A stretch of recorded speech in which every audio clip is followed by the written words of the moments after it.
কেমন টিমের সঙ্গে খেলা পড়ছে আল্লাহই জানে। তো আরেকটা টিডিএম ম্যাচ নিয়ে কিন্তু চলে আসলাম, দেখা যাক সামনে কি হয়। M10 দিয়ে খেলতে কিন্তু আমার বেশ মজা লাগতেছে। ওই যে নেই আসতেছে, আচ্ছা যাই দেখি কি হয়। ও মা গো মা, স্নাইপার নিয়ে করতেছে। স্নাইপার খুবই ডেঞ্জারাস একটা জিনিস, কিন্তু ওয়ান শট। এখানে একজন ক্যাম্পিং করতেছে। টিডিএম এ কেন ক্যাম্পিং করে, মানে এটা কি কোনো যুক্তিসঙ্গত কথা? টিডিএম এর মধ্যে কেউ ক্যাম্পিং করবে? এই যে আরেকজন ওপেনে দাঁড়ায় আছে, কারো জানি মারতেছে। যাই হোক, ওপেনে দাঁড়ায় থাকলে তো হবে না, আর গুলি লাগাইতে হবে সোজা। হ্যাঁ, তো এখানে জাম দেওয়ার বিষয়টা কিন্তু বেশ মজাই লাগতেছিল। বেশ কয়েকটা কিল পাইছে এখানে জাম দিতে দিতে।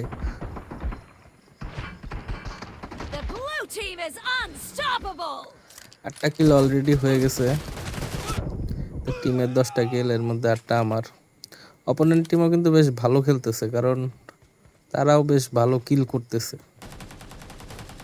আমার টিমমেটরা একটু কম কিল পাচ্ছে আজকে।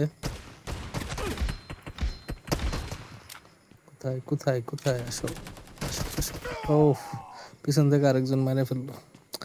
এই সিচুয়েশন গুলাতে আসলে খুবই বিরক্ত লাগে, কিন্তু কিছুই করার নেই।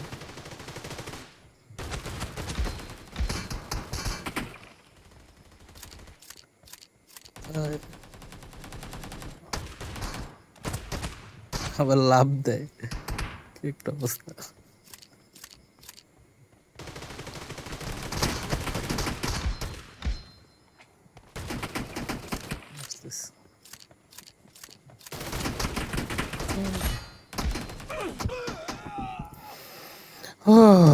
পিছনেও বসে আছিল কেমনে, মানে আমার তো আর মাথার পিছনে চোখ নাই নাকি?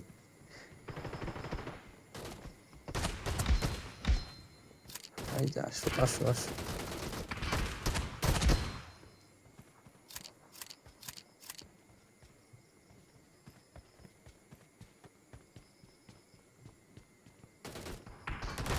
আমার কি একটু একটু মনে হয় ফ্রেম ড্রপ করতেছে।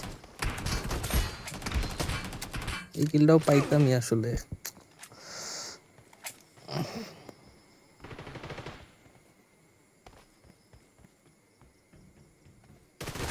এই যে আরেকজন ক্যাম্পিং করে।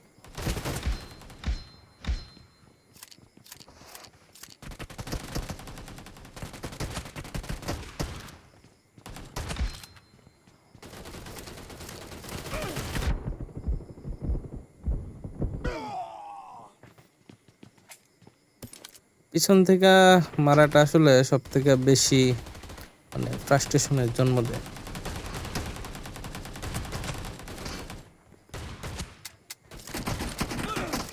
এইখানে অবশ্য আমারই ভুল হয়েছে।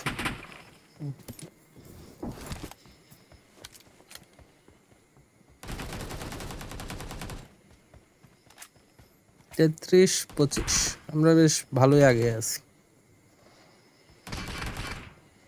আসতেছে। শটগানের যেমন সুবিধা আছে তেমনি অসুবিধাও আছে, যেমন এরকম এই জায়গায় একটা জিগেল দেওয়ার কোনো উপায় নাই। চিপার মধ্যে পড়ে গেছিলাম। ফ্রেম ড্রপ তো হচ্ছে, মোবাইলটা আসলে গরম হয়ে গেছে বেশি।